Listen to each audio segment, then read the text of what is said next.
As we progress through the season and the awful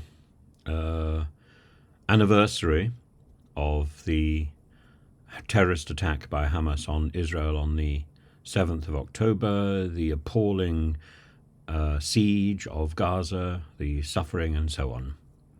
As we move through this period, and we don't forget the equally appalling suffering of Ukrainians targeted by Putin's adversarial and invasive forces, it's worth noting the stories of utter stupidity.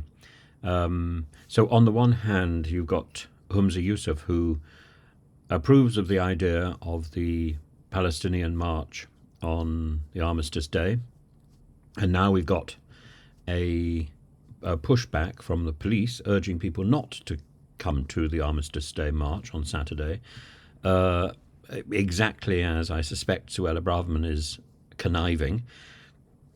Humza Yousaf said he's beyond angry at Suella Braverman, and he talks, as does Baroness Varsi, about her culture wars and her what I would call her rabble-rousing in this particular case of the far right of the Conservative Party. It's a disgraceful a way to behave for a senior cabinet minister. It's as if she's actually been at the drinks cabinet. And then we see the shoddy reality of what her rhetoric and her rabble-rousing is doing, with an attack on Saturday afternoon in Waverley Station of a 78-year-old man selling poppies, a man called Jim Henderson. And, everybody should respect the rights of people to protest. But punching and kicking an old man collecting money for Poppyday is simply appalling.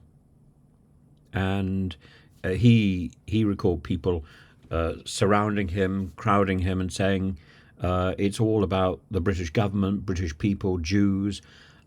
I don't quite know what that slogan was supposed to suggest, but it seems tinged in my in my hearing with anti-Semitism, but it's a nasty scene, and something that we should all be ashamed of, that we have allowed a government staffed by bigots and demagogues like Suella Braverman to assume control in the latter days of this Conservative Parliament, of these 13 years of conservatism, which undermines everything that Britain holds dear, undermines the whole idea of civil discourse,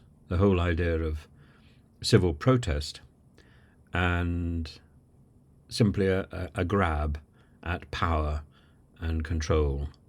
And what it produces is aggression and nastiness, and emboldens the wicked.